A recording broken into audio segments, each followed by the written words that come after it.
तुलसी विवाह 2025 बिना कलश स्थापना के आप सरल विधि से कैसे कर सकते हैं, आइए इस वीडियो में जानते हैं। तुलसी विवाह करने से पूरे कार्तिक महीने का परम सुख मिलता है। हजारों कन्यादान, हजारों अश्वमेध यज्ञ बराबर तुलसी विवाह का फल कहा गया है। कितनी सुंदर महत्वता है, ध्यान से सुनिएगा कैसे करना है।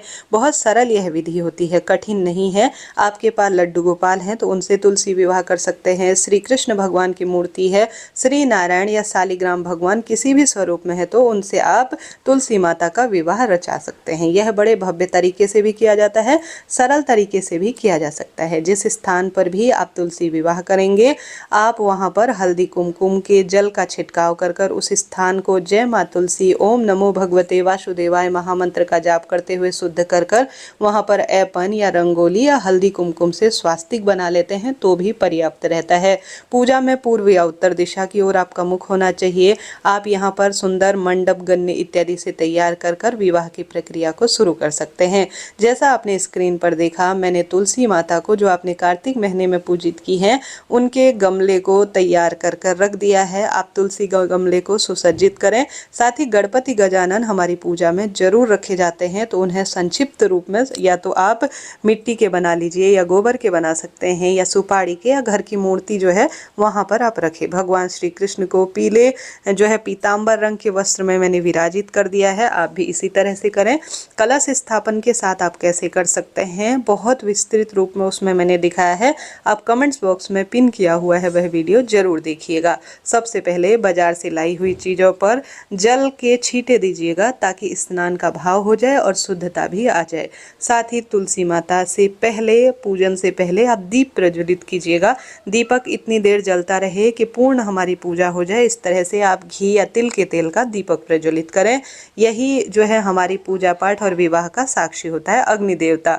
अब आप सभी ने स्नान करा दिया, दीपक जोड़ दिया, उसके बाद आप सबसे पहले गणेश जी पर रोली, चंदन मोली समर्पित करें। ध्यान रहे, अगर एकादशी को आप श्री नारायण की पूजा, तुलसी विवाह कर रहे हैं तो चावल का प्रयोग ना करें, उनके स्थान पर गेहूं या तिल के तेल का ही प्रयोग करें। गणपति पूजा सबसे पहले करें, उन पर आप सभी चीजें समर्पित कर लीजिएगा।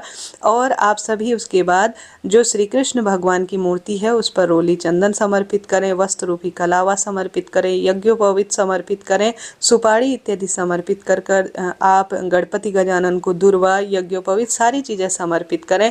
वस्त्र रूपी कलावा, इसी तरह से तुलसी माता को भी सभी चीजें समर्पित करें। किसी भी वैवाहिक कार्य से पहले पूजन किया जाता है, तो सबसे पहले पूजा होगी, उसके बाद विवाह के कार्य होंगे। अग्नि देवता अर्थात दीप देवता भी आप उनमें भी रोली चंदन समर्पित करें। धूप भी यहाँ पर प्रज्वलित कर सकते हैं, चाहे तो सुबह तुलसी विवाह करें, चाहे तो शाम को करें, इच्छा आपकी है। एक नई चुनरी लाकर तुलसी माता को उड़ाएं। साथ के साथ भगवान श्री कृष्ण को पीताम्बर रंग का वस्त्र प्रिय है, आप जो है पीले रंग का यहाँ पर वस्त्र उन्हें समर्पित करें। बाद में यह जो चुनरी है, गठबंधन का जो जोड़ा है जिसका विवाह नहीं हो रहा है, उसे अगर प्रदान कर दिया जाए तो शास्त्रों में कहा जाता है उपाय के तहत विवाह के योग जल्दी बनते हैं। इस तरह से आपको यह तुलसी विवाह की सबसे पहले पूजा करनी है, उसके बाद विवाह की प्रक्रिया होती है जो कि सरल है। ये अब हमें जो मौसमी हमारे फल हैं या मिठाइयाँ हैं, उसमें से गणेश जी को भोग लगाना है। तुलसी पत्ता रखकर गणेश जी को भोग नहीं लगाया जाता है, इसलिए उनको सबसे पहले भोग लगाएं। फिर श्री कृष्ण भगवान, तुलसी माता को तुलसी पत्ता रखकर आप भोग, प्रसाद, फल इत्यादि समर्पित करें। साथ ही जल का लोटा भी समर्पित आपको यहाँ पर करना चाहिए। और रविवार को तुलसी विवाह कैसे होगा, इसका वीडियो पहले ही चैनल पर आ चुका है, उसमें सारी चीजें, देवउठान, एकादशी, व्रत, पारणा की जानकारी दे दी गई है। नारियल जो कि हमारी व्रत पूजन को पूर्ण करता है, वह भी मैंने समर्पित कर दिया है। लौंग, इलायची मुख शुद्धि के लिए समर्पित कर दी है। आप पान भी कर सकते हैं, परंतु मैं साधारण सरल तरीके से यहाँ पर आपको बतला रही हूँ। अब बारी आती है, हमने सारी चीजें भोजन कर, जैसे बारात आती है तो भोजन करवाया जाता है, उनका तिलक लगाया जाता है, पूजन प्रक्रिया पूर्ण की जाती है, उसके बाद ही विवाह की प्रक्रिया होती है, तो वही आपको करनी है। अब आप सभी को सबसे पहले हल्दी लेनी है। जो मैं लगा रही हूँ स्क्रीन पर वह हल्दी है। सबसे पहले श्री नारायण के विग्रह स्वरूप को आपको हल्दी लगानी होगी। वही हल्दी जो स्पर्श की है भगवान श्री कृष्ण को, वह तुलसी माता से विवाह है तो सबसे पहले हल्दी लगाई जाएगी। फिर मेहंदी। देखिए, मेहंदी आप लाएं बाजार से, थोड़ा सा अपने हाथों में भी लगाएं और भगवान श्री कृष्ण को लगाकर मेहंदी बिंदी भी तुलसी माता को आप समर्पित करें।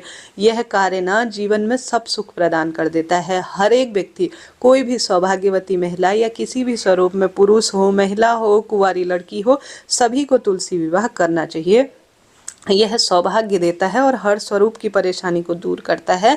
आप सभी को इस तरह से तुलसी विवाह के तहत नई चूड़ी लाकर जो आपका तुलसी का गमला है उसमें समर्पित करने चाहिए। बाद में इनका क्या करें यह भी मैं वीडियो के अंत में बताऊंगी। तो इस तरह से आपको तुलसी विवाह करना है। साथ ही श्री नारायण से स्पर्श कराकर बिंदी भी तुलसी माता को करनी है, क्योंकि हम अब विवाह और फेरों की प्रक्रिया शुरू कर रहे हैं। यह पूजा खुले मैदान में या खुले किसी मंदिर प्रांगण में या अपने खुले जो है आंगन में करी जाती है तो ज़्यादा शुभ और श्रेष्ठता मानी जाती है। हालांकि अपनी क्षमता शक्ति सामर्थ्य अनुसार आप कर सकते हैं। अब हम फूल माला लेंगे। जैसे कि सबसे पहले तुलसी माता से स्पर्श कराकर जो हमारी तुलसी माता से स्पर्श कराकर जयमाला श्री कृष्ण भगवान को समर्पित करेंगे। श्री कृष्ण भगवान से स्पर्श कराकर तुलसी माता को जयमाला धारण कराएंगे। यही सर्वश्रेष्ठ प्रक्रिया है।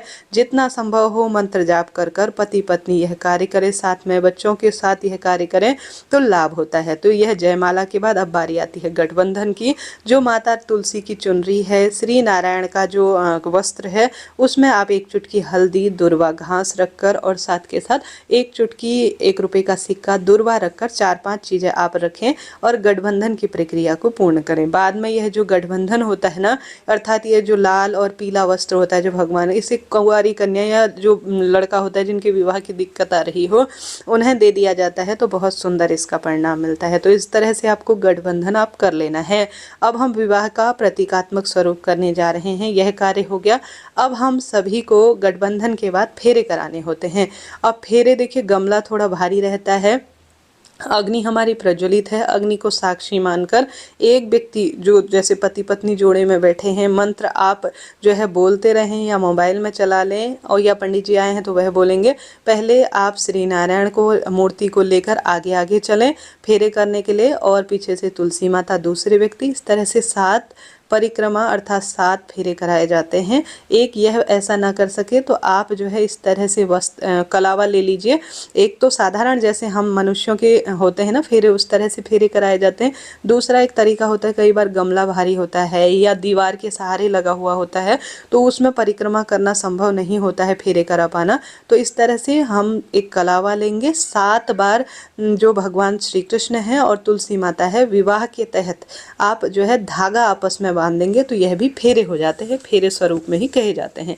तो 2 तरीके से आप फेरे करा सकते हैं। अब हमारा सिंदूर दान होना बाकी है और हमने फेरे करा लिए, और हमने जो मंगलसूत्र है नया लाकर श्री नारायण से स्पर्श कराकर तुलसी माता को जो है समर्पित कर देंगे, अर्थात मंगलसूत्र पहना देंगे। अब बारी आती है सिंदूर दान की। 1 रुपये का सिक्का लेंगे और साथ ही श्री कृष्ण भगवान से स्पर्श कराकर 7 बार या 5 बार इस तरह से नीचे से ऊपर की ओर सिंदूरदान की हम रस्म कराएंगे। तो इस तरह से आप सभी को यह सरलतम तरीके से कन्यादान, पूजन, विवाह की प्रक्रिया को पूर्ण करना होता है। जरूर देते हैं तो साड़ी, पैंट शर्ट का कपड़ा, कुछ बर्तन, सुहाग सामग्री कम या ज़्यादा जितना आपसे हो आप यहाँ पर कन्यादान के समय जरूर रखें। अब बाद में इनका क्या करना है, बाद में अगर पंडित जी आसपास है तो उन्हें दान दे दीजिएगा।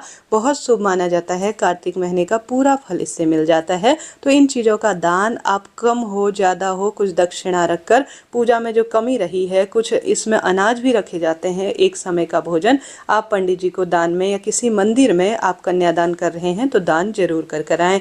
भले ही आप सुहाग सामग्री कम ज़्यादा करें, थोड़ा अपने पास रखें जो है प्रसाद स्वरूप, परंतु आप सुहागिन महिलाओं को दान करें, परंतु कन्यादान के रूप में आपको इन्हें दान थोड़ा बहुत ही सही दान करना जरूर चाहिए।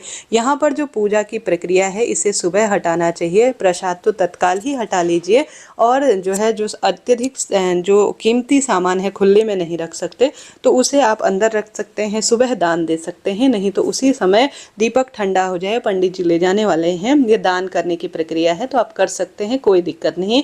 तुलसी दान करना आवश्यक नहीं है, आप अपने पास रख सकते हैं। अब बारी आती है कथा सुनने की। अपने दाहिने हाथ में गेहूं के दाने या तिल के दाने लेकर आप तुलसी विवाह की कथा को संपूर्ण रूप से सुनिएगा, ऐसा करना श्रेष्ठ माना जाता है। साथ ही गणेश जी की कथा, एकादशी की कथा भी सुन लेते हैं तो बहुत ही बढ़िया है। गेहूं के दाने भगवान जी के श्री चरणों में छोड़ दीजिए और तुलसी पूजन को पूर्ण कर लीजिए। इसके साथ ही अंत में दीपक जोड़ लीजिए कपूर या घी का, और उसी से जो है आप सभी जो तुलसी माता की आरती है, गणेश जी की आरती है, श्री नारायण की आरती है, माता लक्ष्मी इत्यादि की आरती या एकादशी की आरती, जो आपको सही लगे, श्रेष्ठ लगे, शुभ लगे, जो आपको आती हो वह आप गा सकते हैं। तो इस तरह से यह कार्य है जो संपूर्ण रूप में किया जाता है। इसके साथ ही जल का लोटा लेकर 3 बार जो अग्नि है, जिसमें दीपक है, उसमें उसे घुमाकर जमीन पर छोड़ दीजिए। इस तरह से भूल चूक के लिए क्षमा प्रार्थी होकर अपनी पूजा को पूर्ण करें। जरा सा भी वीडियो उपयोगी रहते हैं तो जय माता दी जरूर लिखिए। कलश स्थापन के साथ कैसे करें इसका वीडियो कमेंट्स में पिन है।